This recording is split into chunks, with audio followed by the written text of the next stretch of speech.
We've got lots of people who want to speak about the data breach from the Labour Party. The first that I'd like to bring in is Damien Stone, who has had an on-running dispute with the Labour Party, and he's relishing the opportunity to take some legal action here. And I think that's kind of what's going on with a lot of people. Damien, are you there? I am indeed. Can you hear me? I can. Thank you for coming on. So can you tell us what do you think about the Labour Party's treatment of you as a member in the past, and why would you like to take this case on against the Labour Party? Well, a few people know about my case. I mean, I was targeted by trolls who are mentioned in the leaked Labour report. And luckily, I accidentally found out who the person was who tried to smear me. And it's somebody who was accused in the leaked Labour report of making spurious complaints. So basically, when I found out who it was, I looked into that person's background. And it was known by the party that he was a serial smearer. He tried to get people chucked out of the party for being rude to Donald Trump. It was so bizarre. And then this person found anti-Semitism as the most useful weapon. And that's what it says in the leaked Labour report. So basically, I then put in a counter complaint, having cleared myself, because he made such an idiot of himself when he tried to smear me. And the Labour Party have refused to deal with my complaint against him, despite all the evidence, for 3 years now. I tried to do a subject access request, and of course, the Labour Party refused to do anything about it. And I went to the Information Commissioner about that data breach, and I had 2 complaints upheld, but it still has not been enough for them to think that they have to deal with my case. So the way I look at it, if I could afford to take them to court, then I would do, but other people have lost, and I'm not prepared to put my livelihood at risk. But it seems to me that this data breach, it could be a class action, and I look at it like Al Capone, that they kind of got him on tax evasion. As it is, the Labour Party deserves to be. I mean, people should be going to prison for the sort of smearing that went on. People lost their jobs because of this vicious smearing of people, and I'm disappointed that the police haven't investigated. I'm disappointed in a way that the party hasn't already gone bankrupt. I'm disappointed that the press haven't gone with this case, even though they've got the leaked Labour report as smoking gun evidence. So if it's the tax evasion, if it's the data breach thing that holds these people to account, then good. And if that means them going bankrupt, then fine. And I'll just add one other thing. The person who trolled me is on video with his lawyer, he's a very famous lawyer who put an end to the news of the world. And they were laughing and joking in this video that ultimately their goal was to bankrupt the Labour Party. And this is part of my evidence to the EHRC and to the Ford inquiry, which basically says, these people you're allowing to troll other members and to deliver names to you, they actually are trying to bankrupt the Labour Party. And of course, the Labour Party is so inept, they don't see this, that I'm the enemy and these people are their friends. And yet their goal is to bankrupt the party. Because of what the Labour Party did to me, I was the chair of my CLP, I was the chair of our campaign forum, I was everybody's election agent in the general elections down here. And what thanks do I get? Nothing. They want to expel me for being a member of Labour Against the Witch Hunt. It's utterly disgusting what they've done. And I wish the police were involved. If it has to be a data breach thing that, holds them to account, then let it happen. Great. Well, thank you. The thing is, I'm interested in hearing the anger and people's wish to push this issue, because it's almost like you say, it's the Achilles heel. It's a bit like Al Capone and the taxes. Jeanette Fletcher, you wrote in about your case. Are you able to talk about that now? Yeah, I can do. Yeah, I mean, there's a lot of similarities between what happened to me and what happened to Damien. And I think we've had exchanges on social media, Damien and I, in the past about this. Basically, I was targeted by the CLP secretary. I was CLP secretary because in 2017, we ran a campaign. We had an imposed NEC candidate, which wasn't ideal, but we were 2 weeks into the general election campaign. So we had to run with what we had. And despite the campaign committee not helping, in fact, hindering and sabotaging our campaign, we actually managed to get a Labour MP in a Tory marginal. We were the 17th Tory marginal at the time, and we had to win if Labour was to form a government. So we went for it. After that, I was targeted. My husband, who was the agent and the CLP chair, he was targeted as well. But they really went. I don't know why they went for me, but they did. But what happened, I was having a period of depression at the time, was on medication, and I couldn't stand it any longer. So I just withdrew, resigned from the Labour Party. And then I was asked to, by members and by the MP as well, to rejoin. And I tried to rejoin, but the same people that had campaigned against us and targeted me refused to even let it go to the GLC committee, the executive committee. So, it was all done on the quiet, all kept away from members until I let it out. I let it be known. And then it really got nasty. And I was advised to get a SAR. So I tried to get a SAR. That was December 2017. Can you tell us what a SAR is? A subject access request. Right, okay. Part of the, at that time in 2017, it was the it was the Data Protection Act. That was subsequently updated in 2018 with the general data protection requirements, which it's slightly stronger than the DPA. Anyway, I applied for the SAR, paid me money, and I waited. It should have been here in 40 days. I eventually got the SAR in September 2019. What it showed was that there was collusion between the secretary of the CLP, the regional office, and the GLU. I mean, I've got emails that you wouldn't believe. All the things that have come out in the Labour leaked reports, I've got similar things that sort of say, yep, that happened to me. Withholding information was common. I mean, so they wouldn't give you information at all, but they're sharing your information with a third party. So, I mean, are you going to take up this? Are you going to do group action? What do you see as the future for you on this? I'm not sure where this is going. You see, I contacted the ICO. I was onto them by the minute almost during this period. And I've got 4 different letters from the ICO, each one saying the Labour Party, you are wrong, you must supply this information. What the Labour Party didn't know at this point was I have friends in the CLP who were giving me information that was being passed around. So I knew that the information that they were giving me, in the SAR was incomplete. I know that there's been things missed out. I have the information. But the way the Labour Party have their GDPR requirements set up, the accountability for retaining information, people don't know this. And I found this out by accident from the ICO. But if you apply to the National Party for a SAR, you will only get the information that they're holding at the national level and the regional office level.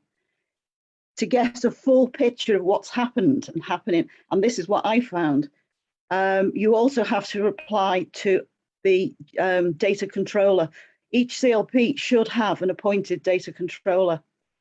Most don't, so the responsibility, whether they know it or not, falls to the CLP secretary. They are responsible and accountable for all the information held at the branch level and at the CLP level. And it was the CLP level, when I applied to the CLP secretary and said, I want this information, loads of trouble trying to get it because they obviously didn't want me to have it. But that was the bit that really showed how the CLP were involved with what they'd done to me. Right. Okay. Well, look, I've got to move on. But thank you for coming on, Jeanette. I'm going to bring on Greg Hadfield from Brighton and Hove. I'm not sure which. They're quite. Greg? Hi. Good morning. Hi, Greg. From Brighton, actually. From Brighton, right? Yeah, I know this. It's different. If I say Brighton and you're Hove, that people get angry. So what? I'm not in Peter Carl's constituency. That was good. What's your situation on this? And are you planning to take an action against the party for the data breach? I think this data breach could be absolutely devastating for the Labour Party bureaucracy. And I'm not just speaking in terms of the financial damage. You know, we've seen reports of what, up to 15 million or 8 million or whatever. These are laid out in the ICO and the GDPR regulations, which are complex. But I think it's far more serious than the monetary damage. I think your analogy with Al Capone was appropriate. I think what we've got is we've got a bureaucracy that is a criminal conspiracy against the members and has been for many a year. I go back to Ian McNicol as the beginning of this, but David Evans is taking it to a new level, and it's on several fronts.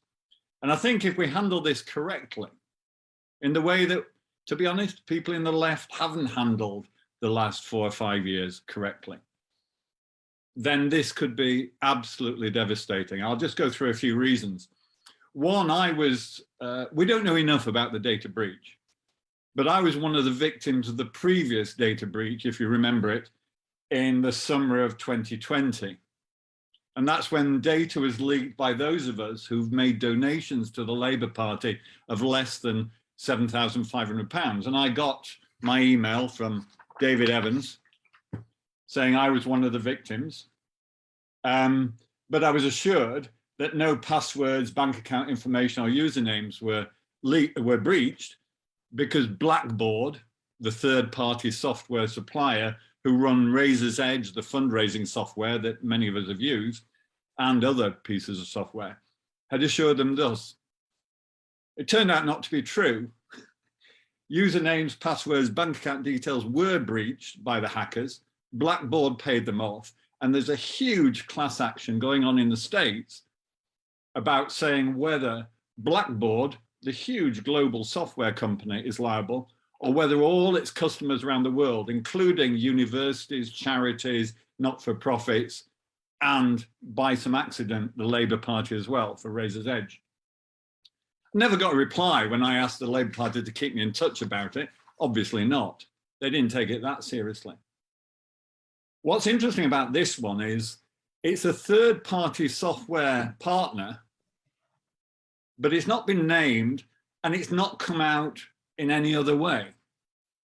Blackboard had to tell the American authorities, it's based in Charleston, South Carolina, and the Labour Party had to announce it because everyone else was, Universities National Trust. No other organisation has announced this yet, so it makes me wonder who that third party is. There's been speculation, and this is only speculation, but my best guess, who would have substantial elements of the database? And given that it's expelled members, as well as long expelled members, I was expelled before this breach, and I still get emails from Southeast Regional Labour Party. I still get emails begging me to take part in phone banks. I still get emails to do A, B, and C, even though I was expelled on the same day as Ken Loach. What would be really worrying would be, for instance, speculation. If, say, it was the data held by a Anonivoter, Anonivoter.com, the software that's used in most CLP and elections involving Labour Party members. You know Anonivoter.com, yeah? Right. Based in Croydon by a friend of David Evans, Henson IT Solutions, yeah? Now there's another hair running, yeah? We will find out because the ICO are investigating. And the person holding our data, we will find out. So what should happen? Well, first of all, the Labour Party has been played fast and loose with our data for more than 5 years. I submitted my first subject access request in the summer of 2016. They've consistently and chronically failed to live up to their duties for good reason, because the data they collect on us is gobsmacking. when you get your SAR, if you get it, and sometimes it's taken more than 2 years for me to get it, the ICO have been involved. They've found the Labour Party guilty. Every reply, here's the latest, says that they are working with the Labour Party to improve their processes, and that I have a right to take action under various clauses under the GDPR, Article 79 or Article 82. But what's worrying about this is, as we know from the leaked report, they are getting increasingly clever about data. There's still a dysfunctional bureaucracy where you always believe cock up rather than conspiracy. But actually, it's somewhere in between. For instance, they use voter ID to match against applications to the party to see if on a wet Wednesday 2 years ago, you said, well, I quite like Caroline Lucas. And then 2 years later, you apply to join the Labour Party. They match that data, and that informs a decision on whether you're accepted or not. I have evidence of this, of agents of the Labour Party. A branch secretary in Hanover and Elm Grove, thankfully has left the party, said to Tom Watson in a public meeting, I have the names of 60 people who expressed support for the Green Party sometime and have now applied to join Hanover and Elm Grove in Brighton Pavilion. Yeah. Right. So they're illegally data matching. But what the leaked report showed is they have the tools to troll our social media with keywords. It started off with a dozen or 15, yeah, or 20. It rapidly got to 1,600. If you're lucky enough to get a subject access request, not within the month that the law lays down, they always ask for the 2-month extension, 3 months. If you're lucky enough and you end up, as I do, with hundreds of pages of massively redacted emails that still sometimes are unredacted because they're a bit incompetent, you know that what they're building behind the scenes, and just think about the nightmare. Just think if Keir Starmer was as bright as Mark Zuckerberg, which he isn't, obviously, but if he bought in resource to do to us and to the voters what Mark Zuckerberg does to us and Zoom does to us, you know, a lot of shit goes on about our data that we don't know about. But in the Labour Party, what it's being used for is to target left-wingers, socialists, to expel them, suspend them, to monitor them, to see if they're fit to stand for public office. I was blacklisted I was the only parliamentary applicant to be a parliamentary candidate in Brighton Pavilion, from Brighton Pavilion. 3 people applied, 1 of them pulled out, my CV wasn't put forward, and a friend of mine got the gig, yeah? I only found that out with a subject access request. But here's the future of the Labour Party. It's a centralised party that uses data as a weapon. It hasn't got the facility within its organisation to do that. And I go back to the beginning of Contact Creator and 2004, 2005, and they give it to people who aren't up to the job. Then they pay companies like Blackboard, who are allegedly up to the job, and it costs a fortune, or they bring in outfits like Henson IT from Croydon doing a non-e-voter.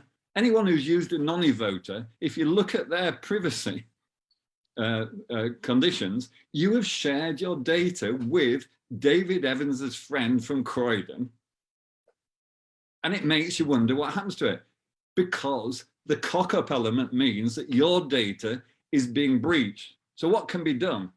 The ICO, who obviously have an interesting relationship with David Evans and the Labour Party and the Ford report, because they're used as the fig leaf for the non-publication of the Ford report. The Ford report has to be published because within that, it should address the data issues. They have a subject access request tool that can easily deal with subject access requests. In 2016, 2017, they used to get 30 a year. In 2017, they got 200 and something. I hope that they get 300,000 in this year. It is down to everyone. Everyone. Tony Blair said the Freedom of Information Act was the biggest mistake he ever made. Too bloody right. Let's prove he was right. Let's use freedom of information to bring down this corrupt conspiracy against members, against socialists, that sees people like me, Graham Bass, Ken Loach, and lots of other people expelled, and yet still, perfectly lawfully actually, they hang on to our data. It is, right. There's a French insurance company that's just been fined millions because of over retention. You can keep the data, but you have to justify it. We have to apply to subject access requests. We have to find decent lawyers, not no win, no fee spivs, of which there are. Databreach.com, look at it. You know, no win, no fee.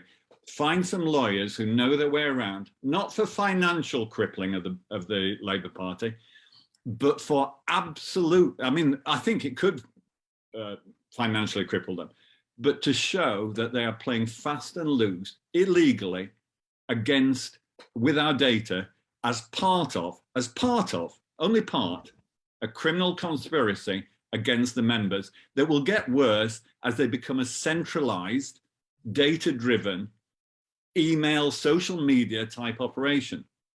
Okay. Well, look at this, and the leaked report gives the clues. Read the leaked report with a view to this. Yeah. Thank you, Greg. It was meant to be 3 minutes, but people kept saying let him. 3 minutes. People kept saying let him talk. So I listened to the opinions of everyone else. Thank you, now, Chris. Pamela. People have been given a list of who's to speak, and it's all gone a bit awry now. But I'm going to persevere, and Pamela Fitzpatrick has to go off soon. I wanted to hear her view on this because she's got a legal background. Pamela.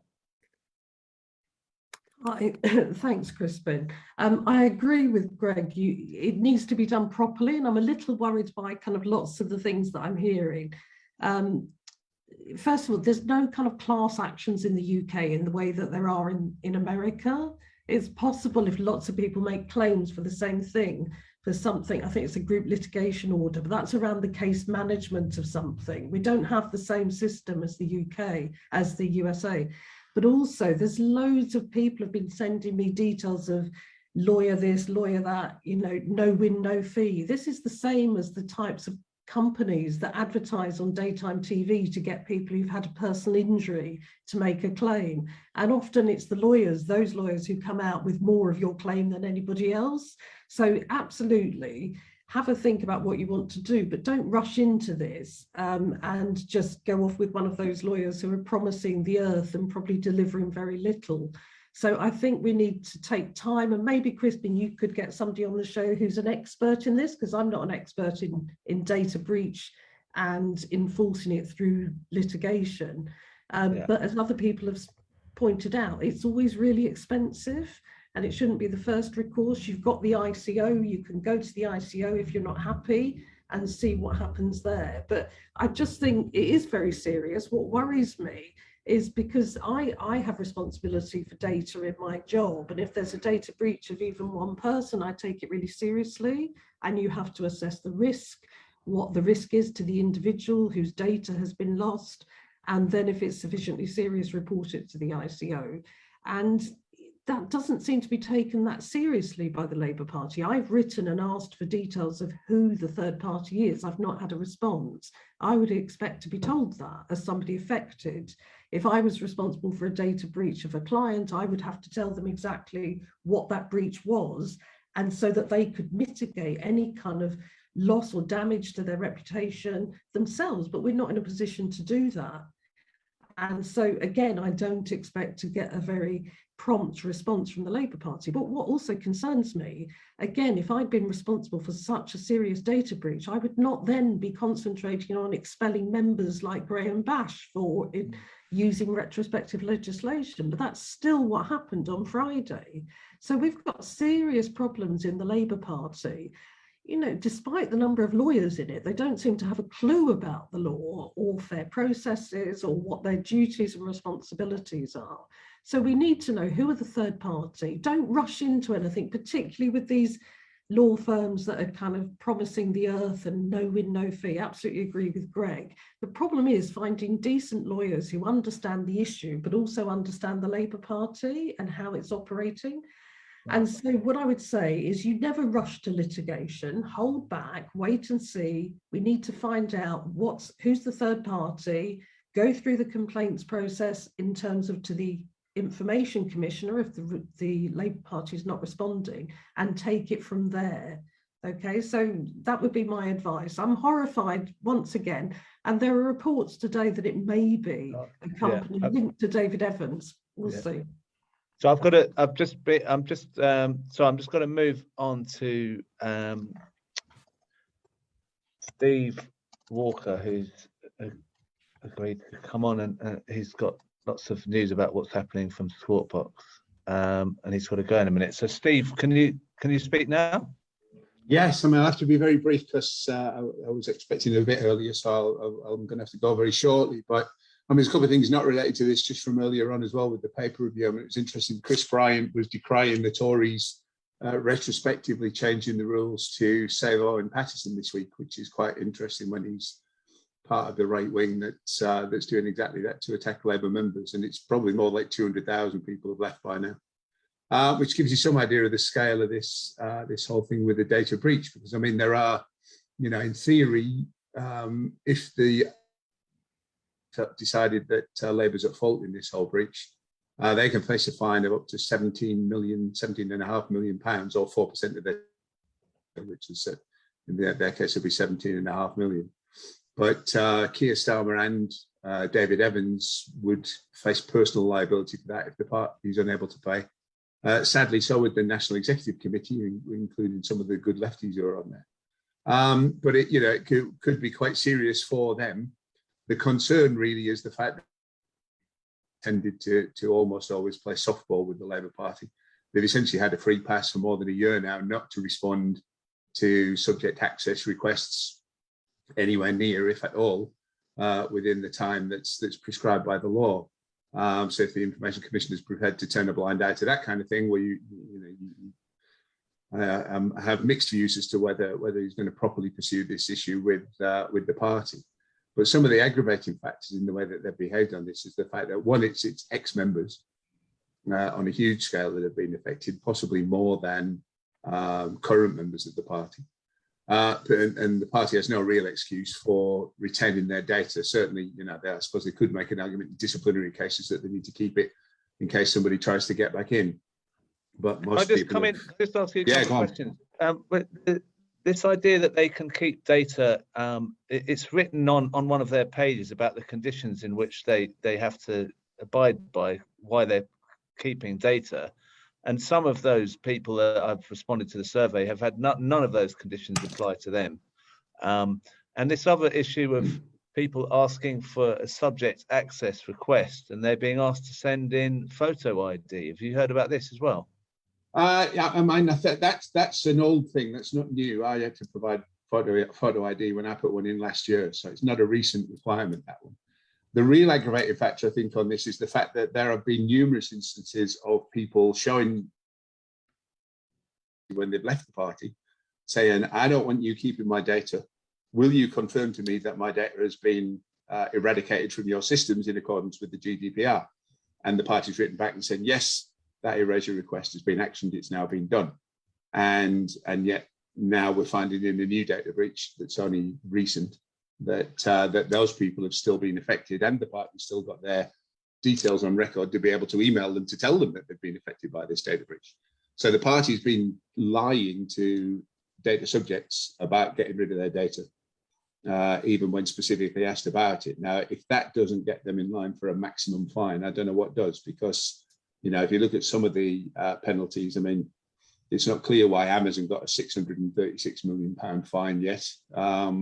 But Google got one simple, not fully obtaining people's permission to use their, their data in the way that it was showing them ads.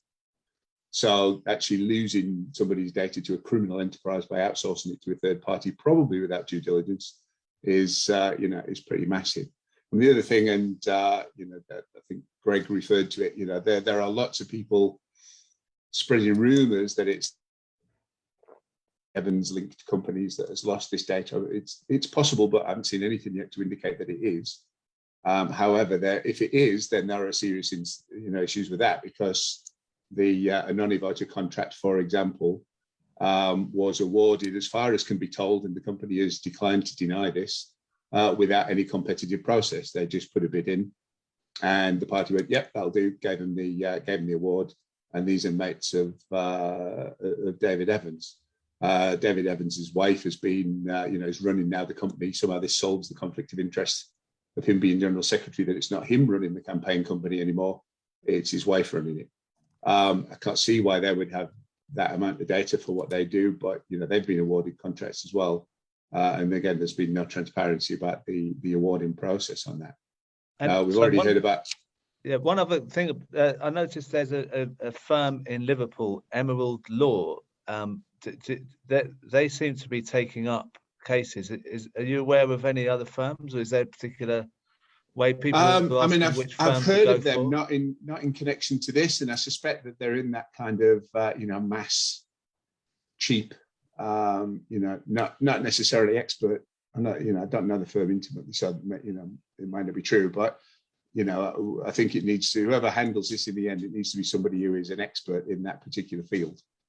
And whether they are they just seen an opportunity, I'm not sure. The other aspect, again, that should exacerbate what they've been doing is that it's entirely unlawful to do it, scraping people's social media, but we know for a fact that through the Nation Builder system, and probably through other systems that they're using, they've been actively scraping people's social media for years now, the right-wing staff within the party. It's not legal for them to do that. If the Information Commissioner does his or her job, then they should be getting the book thrown at them on this. And the last aspect I'll touch on just before I have to go is the fact that all of this stuff, they could end up with a massive lawsuit against them, as well as a potential huge fine from the Information Commissioner. Not so much on the basis of the data being leaked, although that's definitely there's definitely a case there, but on the fact that in pursuing all of this, their whole kind of modus operandi for getting rid of members that they don't like has been entirely illegal. And if this all comes out now as a result of this data breach, then they could face massive personal lawsuits, apart from anything else, for misusing people's data in a way to pursue them. Quite apart from the fact that it's leaked out, it could just be that the leak is the breach is the pebble that kind of falls out of the dam and causes the whole thing to collapse. Wow. And I don't blame people for wanting that to happen. I mean, I'd much rather see them all banged up or dragged off and disgraced, and then we get the party back to do something good with. But whichever way it goes, something needs to happen, because at the moment they've been acting with impunity, and this could be the thing that trips them up. Well, thank you for coming on. I just want to say, everyone, please follow Squawk Box, because Steve's putting up news stories about this all the time. So it'd be worth following them on Twitter and Facebook.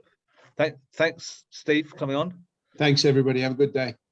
And I know people got their hand up, and there's other people who'd like to speak, but I just wanted to get another legal perspective on this. And Duncan Shipley Dalton's here.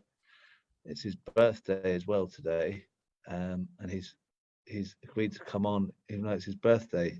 Duncan, are you there? Whoops, I've muted you by mistake again. Do you want to try again? Oh, okay. There you go. Yeah. Yeah. So, okay. So can you give us a guide to how people can go about making a case for a claim against the party and a subject access request, and also this idea of some of these firms being just looking to manipulate a situation and not doing it in the right way, and how could an action be made, and which firm should be chosen? Yeah, what should we look for? I would agree with Pam and that probably some of these firms are maybe not the best option at this point. I mean, one concern I'd have is that the situation with Labour is quite complicated because of the fact that it's a private organisation, but also an unincorporated association. So it doesn't have a legal personality. It doesn't exist as a legal entity. In taking any claims against Labour, you're going to have to do it. The way in which you take a claim is going to be dependent on the cause of action. So, for instance, if taking a claim in relation to data was a tortious claim, then actually members would not be able to do that because it's not possible for a member of the party to take a tortious claim against all the other members of the party. So, you know, and the common law's been pretty clear on that over the years. Now, you can take a claim in relation to a contract dispute, and that's a different issue. Then it would come down to the issue of whether or not the compensation claim that would be made under the Data Protection Act 2018 would be a tortious claim or would be, you know, a statutory claim instead. Now, there's a case called Gore Vidal and Google, which was back in 2015-16, when the Court of Appeal was looking at the issue of whether or not a claim under Section 13 of the 1998 Data Protection Act was a tortious claim or was a claim in some other form, and they did decide that in relation to. Sorry, could you explain what a tortious claim is? Oh, I mean, it's a type of legal claim, basically. If you think of something like a negligence case, say you take a negligence case against somebody in a car accident, that's a tort. A tort just basically is a legal wrong that's been done to you for which you can try to claim, you know, compensation, basically. So, and things will be broken up into potential tortious claims as against something like a contract claim, which is a different legal ground. Right. Now, as I say, the problem that you have is that because the Labour Party doesn't exist as a legal entity itself, it's just all of its members. But if you, as a member, sue in tort, you're actually suing yourself because you are jointly and severally liable with all the other members for any tortious claim that's made against the membership of the Labour Party. And legally, you cannot sue yourself in tort. And that's why there's a problem with this. Now, there are exceptions to this. If you've left the party, then you can't be. Yes, doing that would be a different so situation. The people so those who've left members who left make a claim because they aren't going against themselves, are they? That's right. Yeah. Yeah. But the other thing to remember here as well is that since January, the GDPR doesn't apply directly in the UK anymore, because that was one of the consequences of Brexit, was that we actually left the GDPR. What we have instead was there was a regulation 2016-679 of the European Parliament, which was passed to create what's called the UK GDPR. And then that was put into domestic legislation through the Data Protection, Privacy and Electronic Communications Amendments, EU Exit Regulations 2019, Statutory Instrument 2019/419. If you want to look it up. Point being that the GDPR EU version doesn't actually apply in the UK anymore. So there are some very small variances at the moment between the UK GDPR and the EU GDPR, which you have to take account of. But basically, it's the same at the moment. And we're in a position where the European Union have agreed to what's called an adequacy recognition in relation to our data protection. But that's actually on a time limit as well. So that may or may not be renewed later on, but that's kind of the broader picture on that. Sorry, that's quite complicated, but well, it is complicated. But who do you recommend people speak to get this into layman's terms for them? Yeah, I don't know. I don't know if you put it into layman's terms. I mean, this is the problem, is it is quite complicated because you've got, you know, you've got to take account of the fact that now we've moved from the EU GDPR to the what's called UK GDPR, and even ICO themselves don't give particularly good explanations of this. So, okay, well, what about how do you recognise a firm that isn't sort of a crooked kind of law firm to go with, and a firm that's got integrity that would take on a case? How would you go about looking for that type of firm? Well, I'd be a bit wary of any firm that's offering kind of no win, no fee and particularly if they're talking about group actions, because as Pam pointed out, there's no such thing as a class action in the UK. So it has to be done. I mean, all you can have is a group litigation order, which is basically where you have a number of people who all have exactly the same legal interest in a case. The courts can put that into a group litigation order, but essentially that's more to do with the case management than it is, combining the liability. So, Right. We don't really have that opportunity. And the other thing is, if they start talking to you about thousands of pounds worth of claim in this as well, that's pretty unlikely too, and I'd be skeptical of that. It's unlikely that a data breach of this sort is going to be worth thousands and thousands of pounds to an individual, unless you could show that you'd suffered some sort of specific loss that required that level of compensation. So let's say, your bank account details were leaked, and as a consequence of that, criminals got hold of your bank account details, used them in order to make purchases, and basically ran up thousands of pounds worth of debt in your name. That would be a legitimate claim, what's called a pecuniary claim that you could make in relation to that. Right. In relation to non-pecuniary claims, you can claim for distress, and this is one of the differences between Section 13 of the 98 Act and the newer GDPR, which did include distress. Long discussion around Article 8 of the European Convention on Human Rights and the about that, but we won't go into that one. That's quite a long sounding. Yeah, I mean, sorry about it. It is actually, it's a pretty complex area of law, and Right. I think what you need, and if you add on top of that you've got a particular complexity in relation to the nature of the Labour Party as an unincorporated association, which is also quite a niche area of law and quite complicated.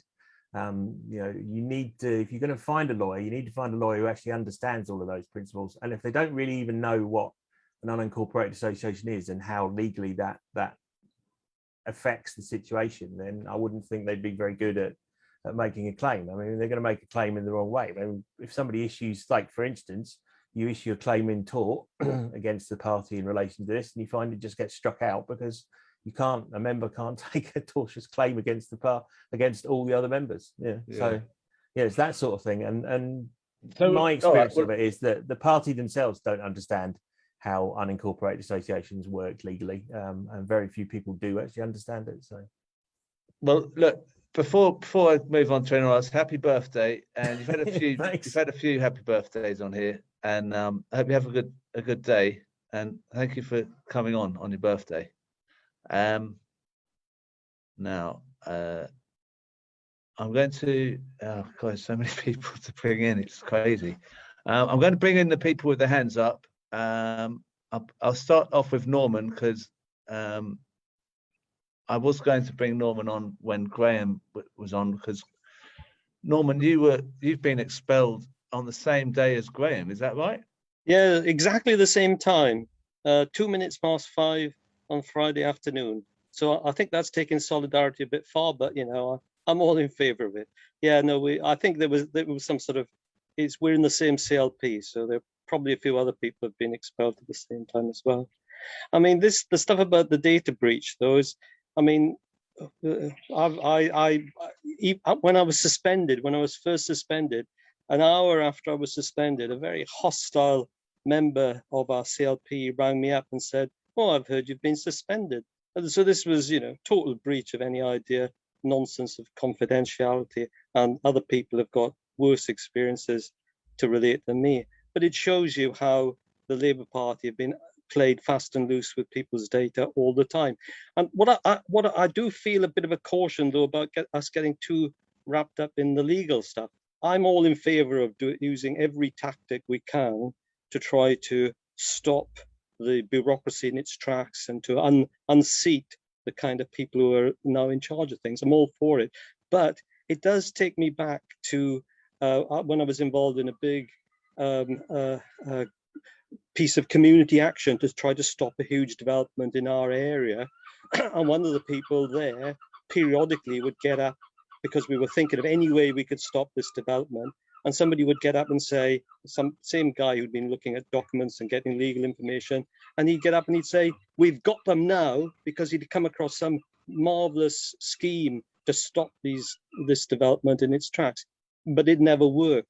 And what I think is we have to go back to what Graham was said, which was the big thing, which underlies all this stuff that we're talking about, is how can we use our numbers to stop what's going on? Because the reason that for all this data, these shenanigans, I think Greg made this clear, is that a small minority of people are trying to dominate a party, or have tried to dominate a party, with lots of people who don't really go along with what they want. So they've used technology to try to fix things, to break rules, to use any kind of information they can against them, to expel them, to suspend them, to do whatever they can. And they've used computers to do it. And that's really what this comes down to. We boil it all down, leave all the legal stuff outside. That's what they've tried to do. So what we've got to do is use our numbers, our numericals. They are still few and we are still many, and use that to stop them in their tracks. And we can do it. But I'm not, and let's bombard them with letters and do whatever we can with them. But let's also use our numbers to take direct action. We know where Starmer's got his office. We can go there, but we've got to take our message to the outside world, because all this stuff that goes on, people outside don't know anything about it. The media won't cover it. The media should be obviously covering all this. It's all part of the corruption and sleaze at the heart of British politics.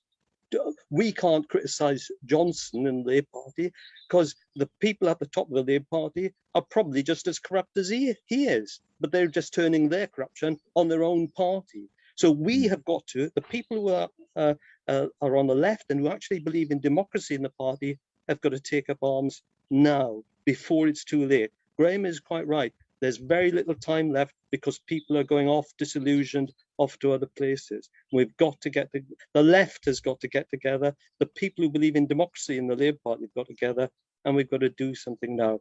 But I'll leave you on that note, Crispin. Thanks very much.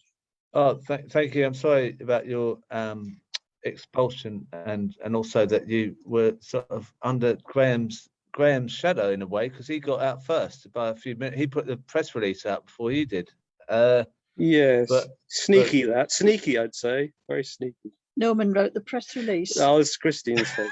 Oh, right, it's true, actually. That's very modest of you, Norman.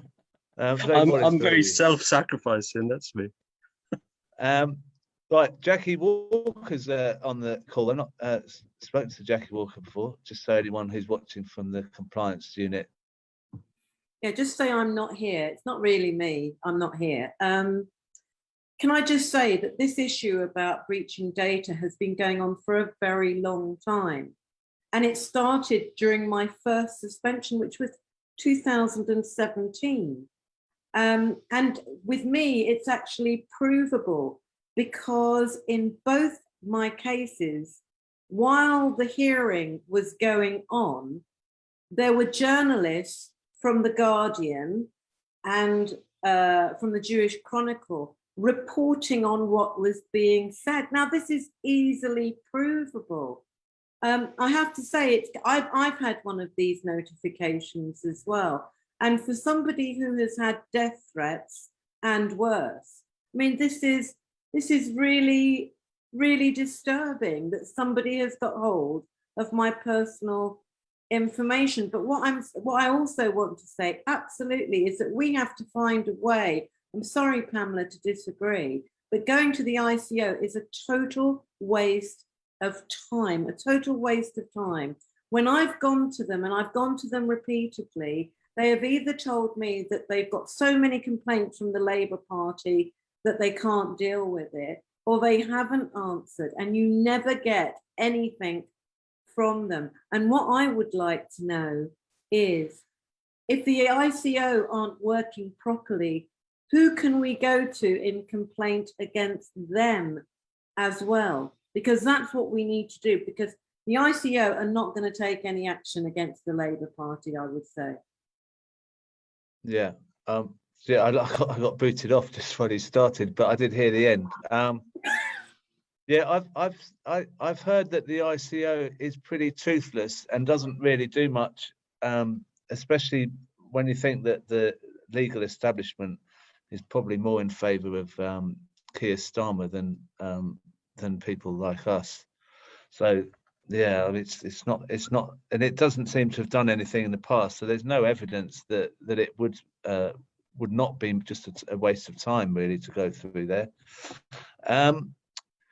Thank you, Jackie. Now, lots of people have put their hands up, and I'm going to keep going. We're going to keep going because I want to kind of get some resolution. Lots of people are asking questions about where they can find a template for a subject access request. So if anyone has that information, if they could put that in the chat or put their hand up, if anyone can speak about that in the chat on the call, that would be good.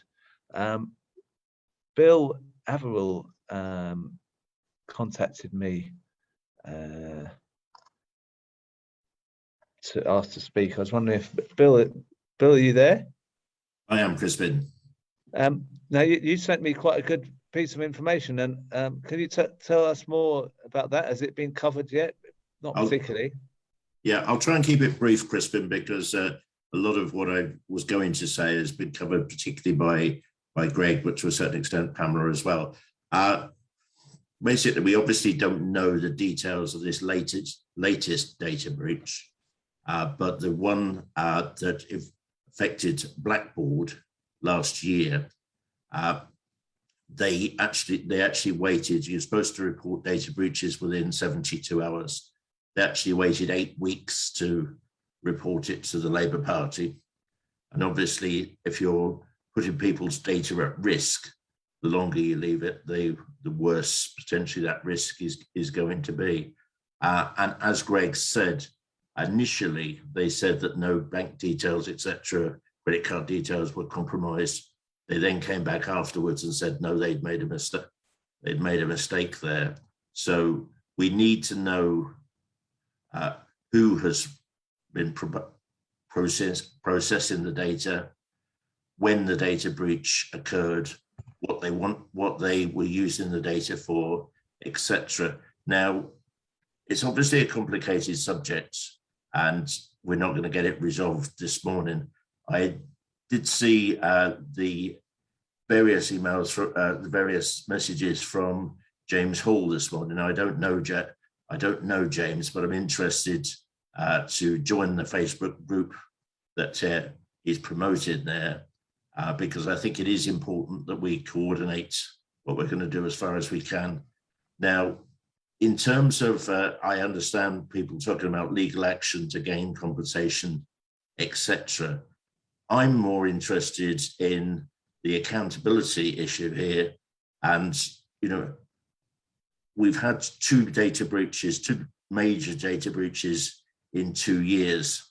Now, if you've had the first one, then surely action should have been taken to prevent the situation occurring again.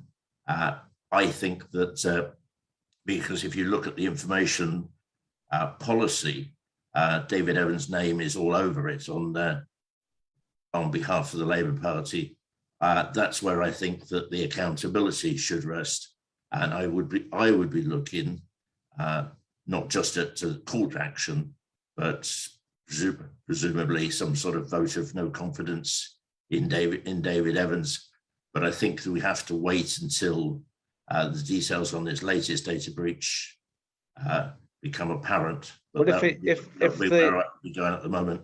I mean, if the third party is his partner's company, surely he has no alternative but to stand down, doesn't he? Well, I've sent you stuff previously about his company, or now it officially his wife's company, the communications company, the campaign company, and I think that there are other issues there in terms of there's apart from the work that Steve has been doing at Squawk Box, there's other excellent independent media. I would particularly talk about an organisation called Inside Croydon, who've produced a lot of stuff about David Evans, and I think that it would be worth actually discussing as a separate issue the campaign company and their relationship with the Labour Party. But but yes, I think that I wouldn't have thought that they would be involved in this particular data breach, because as Greg had mentioned before, and as I'd written to you, with Blackboard, it was all about fundraising, which is, I imagine, why they've been releasing our data. But it does raise questions about why we're using third parties and at the same time getting rid of a quarter of the Labour Party staff. Yeah. All right. Well, look, I'm going to move on because I've got about 10 people who haven't spoken yet. Thank you, Bill. We're going to carry on till people have spoken. Everyone, don't worry, you'll get a chance to speak. Sabine, are you there? I'm here. Can you hear me? I can, yeah. Can you hear me? Yeah, I can. Okay, great. Because, yeah. Do you want to add anything to what's been said? Yeah, I sort of just like to add, for me personally, it sort of was the shock of this data breach. I sent off an email straight away saying, what is it concerning? Who are the third parties? Because the email we got was so confusing. Several third parties here and everywhere. Couldn't keep up with them. But I haven't heard anything yet. But for me, it's the issue about accountability and being transparent with members and being honest with members. And remembering that I worked for a local authority where we applied GDPR, if I had anything done like not switching off my computer when going for a toilet break, I would have been in deep trouble. Never mind what sort of happened there. And the other thing which I found rather dodgy was earlier this year, in the run-up to elections, we were sort of contacted, or the idea was, what would you do for a campaign to get people to sign up for early votes, speak postal votes? And that seemed to be the whole campaign somebody wanted to set up.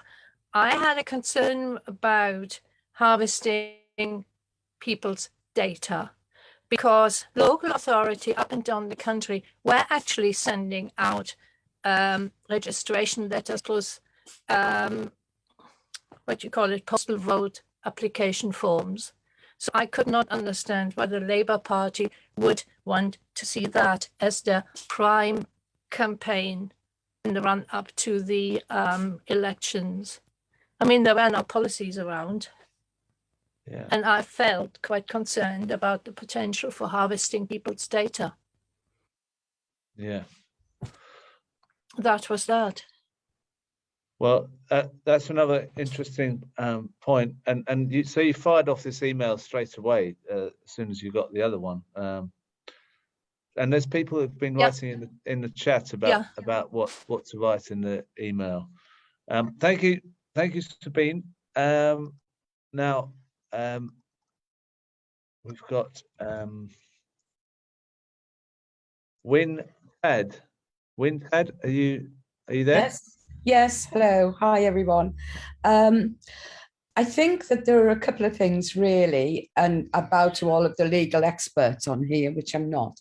But I have done some work on certainly GDPR in relation to European research.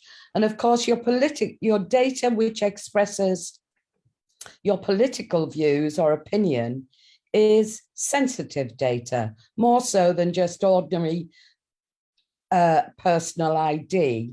And that actually, I believe, puts additional requirements onto the data controller, in which case this is the Labour Party. Now, lots of organisations outsource certain processing to third parties, but I believe that they have a legal obligation to tell us who that third party is and what data processes they were involved in. I mean, I'm an ex-member. I held on as long as I could until February, March this year. And I just felt that I wasn't free to express an opinion in the Labour Party any longer. And I'm 75 and I've been apart from a blip in the Blair years, a member since I was 16. So for me personally, it was very sad to have to leave. But I did feel that I could no longer support the Labour Party as it is today. I have written to them. I've submitted a subject access request. I doubt very much. I mean, they take organisations. It's a huge workload, and that's good. And that's why everybody should do that. You won't get them back within the 30 days, I don't think. But I have asked for specifically, not only for all of the data held about me, but what they've done with my data. I want to know who that third party is, what processing they were used for. And I also want to know what considerations the Labour Party gave in terms of keeping my data secure, because that is where they have a responsibility to do that.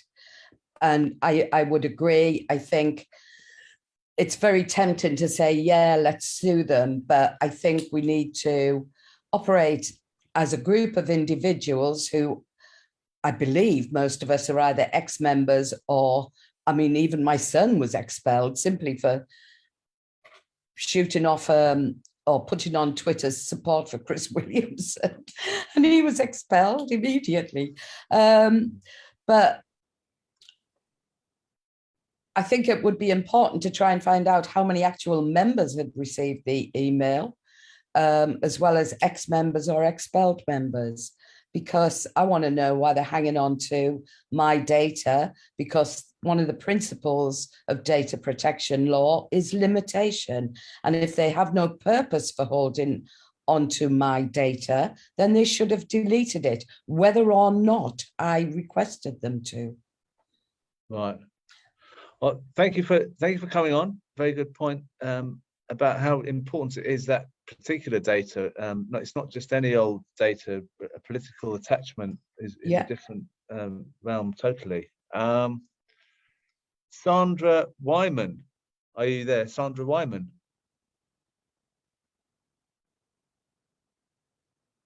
I'm in fear of my my Wi-Fi going. Yeah. Sandra, are you there? Yeah, no, I've unmuted. Can you hear me? I can, yeah. Oh, good, right. A lot of what I was going to say has been said. What we've done locally as an initial, just almost a knee-jerk thing, was to send off letters. Somebody provided a template asking for precise detail about information that has been shared or has been risked about us personally. So that was the first thing. I think I think there obviously here there are further steps we can take. Personal concerns. I was the subject of a complaint, a malicious complaint made last year about this time, which took about 6 months to sort out. At which time they discovered I had broken a rule, but sent me 3 pages of how I could avoid breaking that rule again that I hadn't broken, which was a bit insulting. But during that, I supplied a lot of personal information in defense of what I've been accused of. And that now has been risked. So that's a person who I'm concerned about. That I'm concerned about all the other things. But the main thing I'm concerned about is that we now have in the Labour Party an atmosphere of suspicion. I went to the last conference and there was sort of the sense that we were all, everybody on the left was at risk at every point. That we might actually arrive in Brighton and discover we were no longer being accepted as delegates. We'd find out we'd been chucked out or barred or whatever. It's happened to a lot of people. Even what might have been well-meaning advice from our regional officers on the idea that they might help us with our speeches if we told them what we were going to speak about, raised suspicions. So we didn't do that.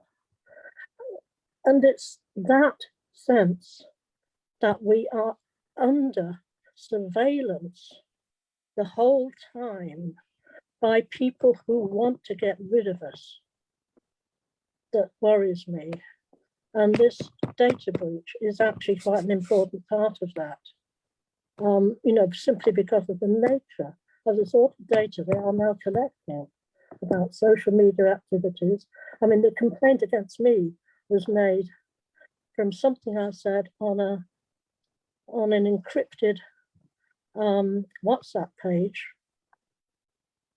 that could only be shared by means of a photo capture, for example, but that was allowable. It's the sort of argument they're using to avoid the Ford report being made public. But in terms of their own procedures, they'll use it, and that's dishonest, and that is wrong. And it's this dishonesty, almost criminal dishonesty, that's happening in the Labour Party at the moment, which really, really frightens me. I think that's all I want to say. There's a lot else. I mean, their computer stuff is absolutely useless. If you actually want tech advice on disability, you know, sort of applications that you can use, you don't get it. But I don't think this is incompetence. I think there is a deliberateness in this. That's all. Now, Katerina, do you want to speak?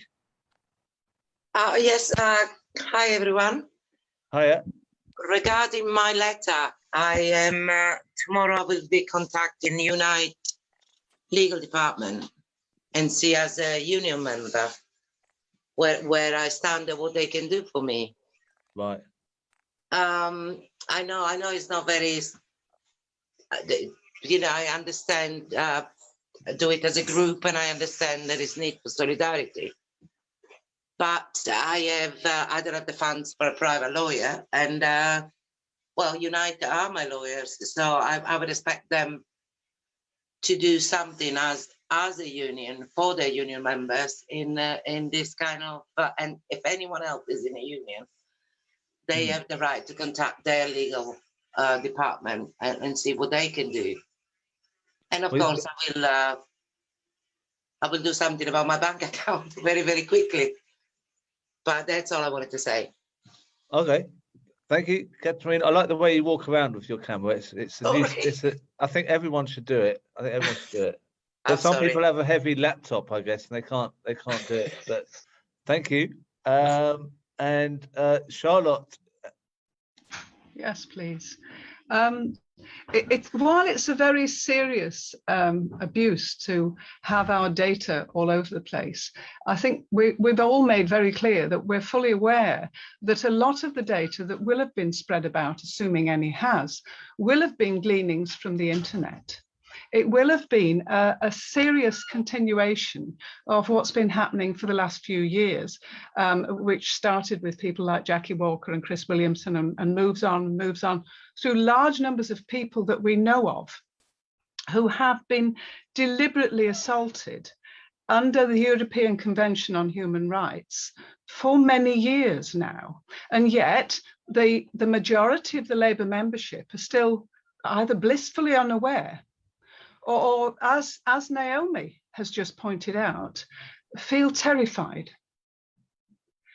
Now, these are old adults and should be standing together. And this psychological harm that has been deliberately done to the entire socialist membership, certainly, but also far more to the hundreds who've been weeded out of the party. They've had their reputations utterly trashed deliberately by the party. This is all against their human rights.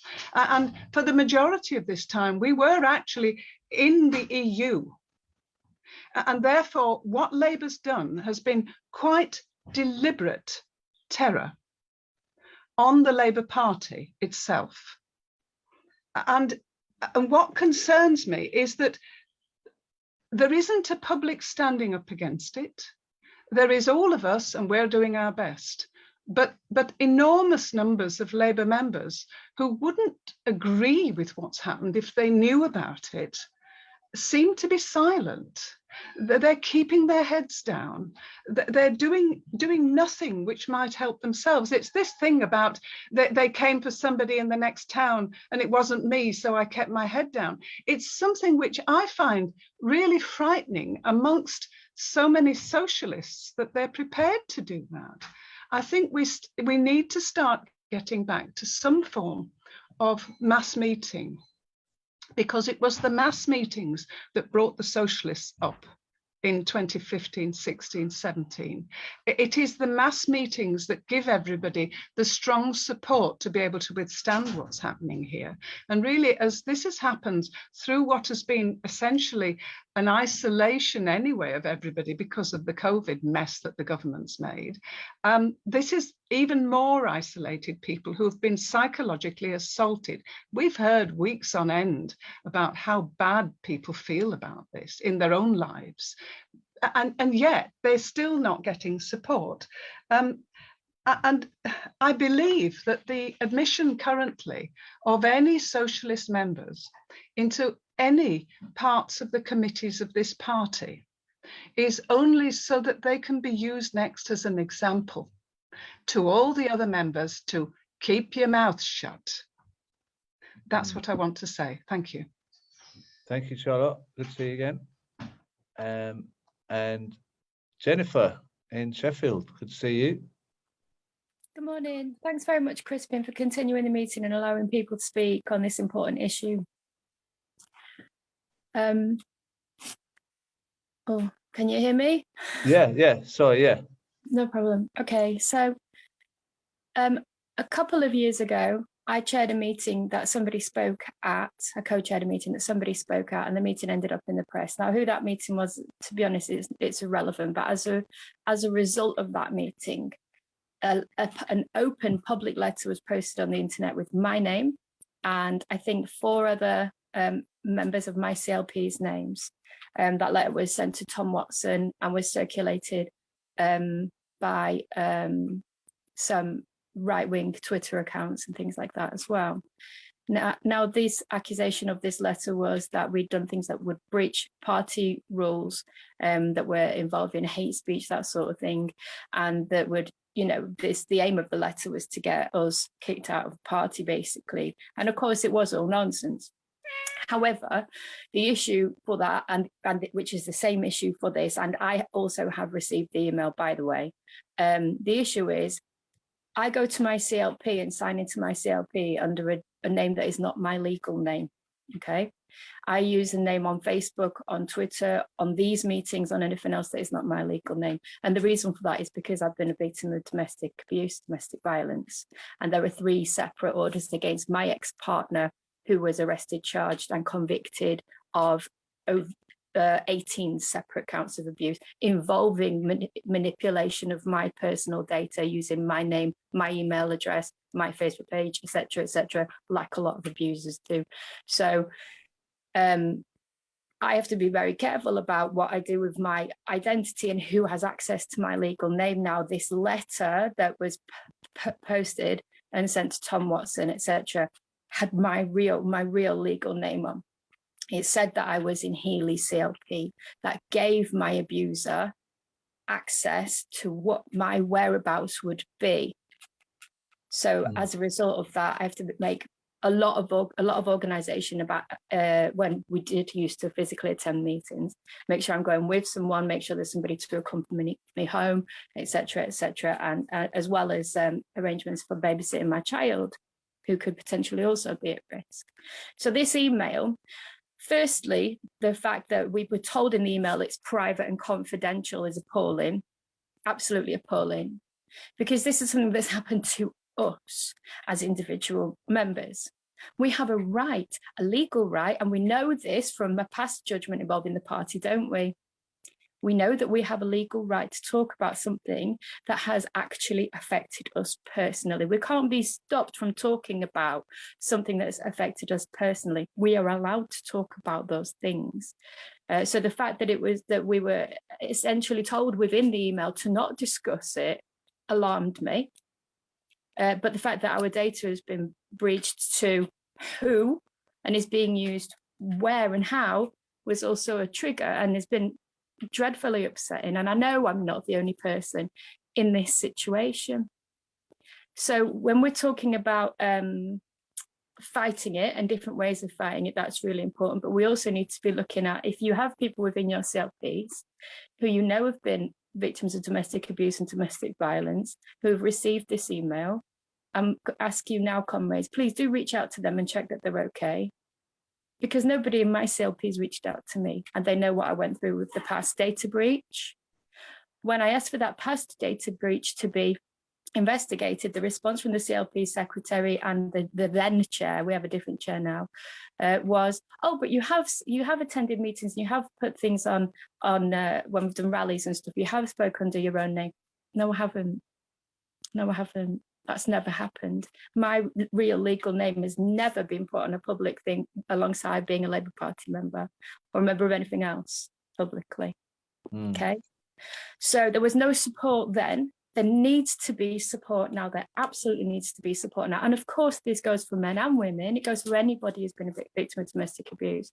But if you know someone who's in a situation like mine, please reach out to them and check that they're okay. Because, you know, currently, Crispin, I can't even get it together enough to write that email to the party to say, who's got my information?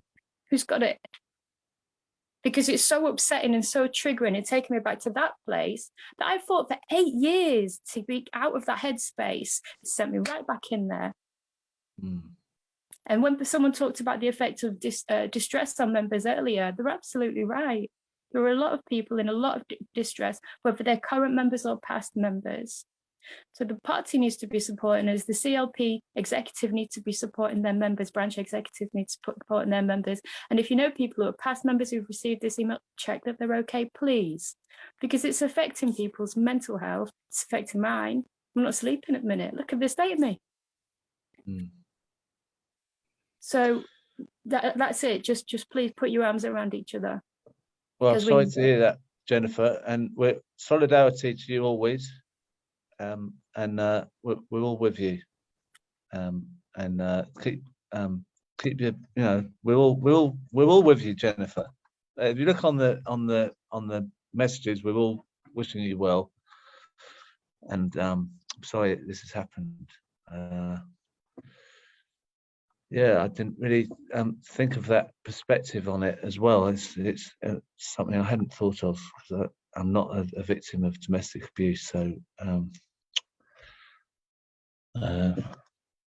James. Hello, can you hear me? Are you there, James? Hello? I can, yeah. Yep. Hi, yeah, I can hear you. Okay, right. We've had Evans mentioned, but we must remember that he's on record as having said that he does not want the Labour Party to be a membership party. He wants it to be a party controlled by a small group of the leadership and the apparatchiks, which simply has supporters who have absolutely no say in how it's run or its policies. So let's not forget that one. While I have the opportunity, all sympathy to Graham. My only surprise about his expulsion is that it hasn't come a great deal earlier, but he, like so many other people, is a great loss to the party. Now, I have seen an awful lot of people who are honestly quite bewildered about this data breach and what they should do about it. So I would urge people not to rush into precipitate action until they have had a chance to get some advice, and we will be trying to publish that on the Facebook group that I have been promoting. For instance, when you join the Labour Party, they give you a statement of their data retention policy, and amongst other things that says if you are expelled, they have a right to keep your data forever. Now, that and other ground, the grounds for this may well be dubious and open to appeal. For instance, one of the reasons they say that is for the public protection in future. Now, I don't see that, for instance, having expelled someone because they support Palestinian rights is an issue of protecting the public. Similarly, they say they will keep your data for some period in case on your death you wish to make them a bequest. I don't seriously think that they can see people they've thrown out wanting to leave them a bequest. So there's a lot there which is dubious and may, on advice, be subject to a certain amount of challenge. I would like to pick up on Katerina's point, and that is that many of us are union members, and I have certainly, as a member of Unite, asked the advice of the legal department. And I think if there are enough of us in each of the various unions asking for that advice, we may possibly be able to prompt the unions into doing something for us. I very much take the advice we're given of not to go with some rather dubious no-win, no-fee lawyers on this. But let's be realistic, the majority of us cannot pay vast lawyers' fees to take action ourselves. So it may be that we have no resort but to some rather dubious lawyers, however dubious that is. Again, a sign of bewilderment. A lot of people have been saying, I've sent in an SAR and they've asked me for a photo. Well, again, if you refer to the ICO website, they will tell you to expect that if you make a subject access request, you will be asked to prove your identity, and that's quite reasonable. Otherwise, there could be some very serious data breaches there. I could pretend to be you asking to know what they hold on you. It's plainly ridiculous, as they don't have a photo in the first place to use that as ID. So it's actually simply a delaying tactic. But to wonder why it's happening is wasting one's energy. That's just the technique. And when I've put an SAR in the past, I've had that in requests for other forms of identification or proof of identification. As I say, it's a delaying tactic, but you have to go along with it. Not least because if they ask for something like that, the time limit that they have for replying doesn't start until they have received that information. So if you don't give them what they ask for, however ridiculous it is, you are simply letting them off the hook for some period. And if you never send them that stuff, then they have no obligation in effect to answer. So can I just ask you your opinion on something? What if say 100,000 members ask for subject access requests separately?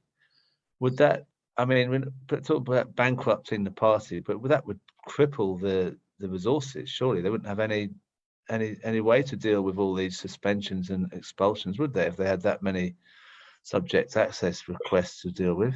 It may be that flooding them with subject access requests, and especially given the toothlessness of the ICO, it may well be that that flood is the best we can achieve. But at least it will divert their attentions and their resources from a great deal of much more malicious things that they're doing. I'd like to finish up, please, if I may, by saying that throughout my life, or my politically active life, which is rather more than 50 years now, I never cease to be dismayed by the left's willingness to rush into factionalism. And to pull in all sorts of different directions. And we've certainly seen that over the last few years, and particularly since Jeremy Corbyn was suspended. The number of would-be new replacements for the Labour Party, the number of groups, they just multiply and multiply and multiply. Well, here we have one thing where perhaps we actually can all pull together. I would urge people to think a little, find out what they're doing, think about exactly what should go in an SAR and to what end before just rushing off and doing something. I should also point out that if you put in too many SARs, they can then be disregarded on the grounds of being vexatious or unreasonable. So there's a limited number of bites at this cherry. But we do have something here where we can act in concert, where we can have some solidarity. Let's not waste the opportunity. Let's think about it. Let's get good advice. Let's share that advice and then do something.